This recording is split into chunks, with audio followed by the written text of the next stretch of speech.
Hey everyone, Eric on paper, and in case you hadn't figured it out, I'm Eric, and I wanted to show off this drawing of Zatanna I did, and encourage you to please click like, subscribe, and hit that bell because you'll get good karma, and everyone could use that. So in case you hadn't guessed, this is another of my infusion drawings, and I love to draw while getting an infusion, mainly because getting infusion takes a long time, is really dull, and working on something just helps keep my mind off of things. And honestly, with these drawings, it just reminds me that you can be resilient, you can create under a lot of circumstances and a lot of pressure, and art is a great tool for relaxing, for mental health relief, whatever you want to call it. And what's funny is that the nurses now actually commission me to do stuff sometimes. Oh yeah, one of the nurses there, Julie, big fan of the MCU, wanted me to draw her favorite character, Jessica Jones, and I did a drawing of that. I didn't record said video, but it now sits on her desk, so I'm pretty happy about that. But yeah, just I went in with a really, really light pencil, lighter than I typically use. In particular, when I know that I've only got one usable arm while doing these infusion drawings, I'm going to make mistakes. So I need something easier to erase, but this one turned out pretty good after I got home and to take a look at it. So now inking with the, I believe they're the Kuretake brush pens.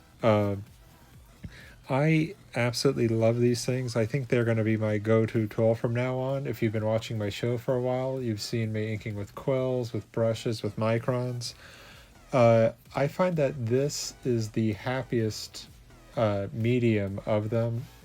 I don't mean artistic medium, but like if you were to put all the tools together, like a problem I've been having with my brushes and with my quill lately, and if anyone knows how to solve this, please let me know, is that the ink's been getting kind of clumpy on the tool, and it's been causing weird splotches on my work.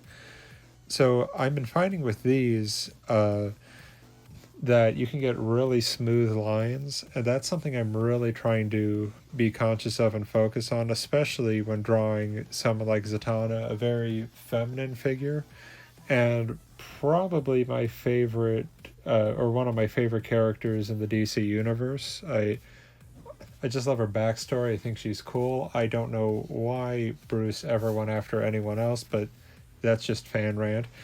Anyway, so as I'm working on this piece, when you're drawing a really feminine character, you can't really put a ton of detailing into the face necessarily, or the body. That the colorist has to do that work, so you can keep your line work simple, which is tough for an artist like me who likes to put in a lot of detail. So a lot of that went into her jacket, and I decided to use not microns, Copics on this piece. I hadn't done that in a very long time, and I thought, I'm gonna have some fun and see if any of them have dried out. Thankfully, all of the colors that I needed hadn't dried out, and I was able to get some really nice detailing and shine. I'm using the cool gray for the character, and even though her character can largely be done in grayscale, you still want variety.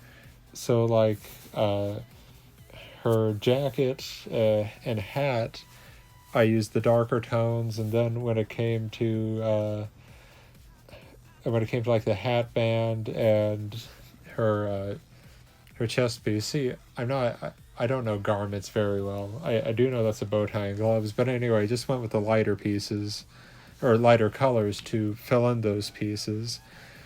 And as per usual when working with Copics, work from light to dark, because that allows you to build on layers, and rather than if you work out of a shadow, sometimes the ink will blotch and look kind of strange.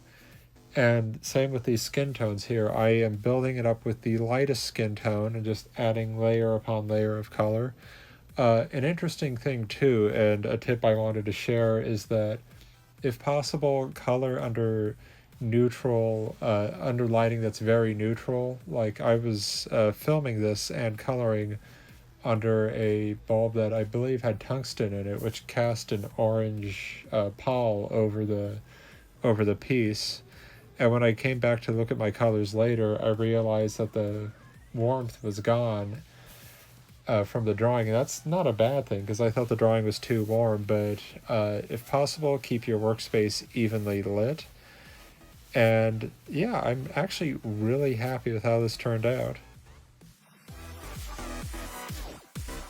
Well, I'm pretty proud of how she turned out. If you want to see me draw any characters, let me know in the link below, and I'll try to get to that. I have got a lot of requests, some more Halloween appropriate than others, and I'll be getting to those sooner. It just, for me, it feels weird to put horror into the Christmas season. I know people do that a lot, but that's just me. Anyway, looking forward to seeing you next time, where I'll be giving some Spider-Man 4 updates, as well as drawing more cool stuff.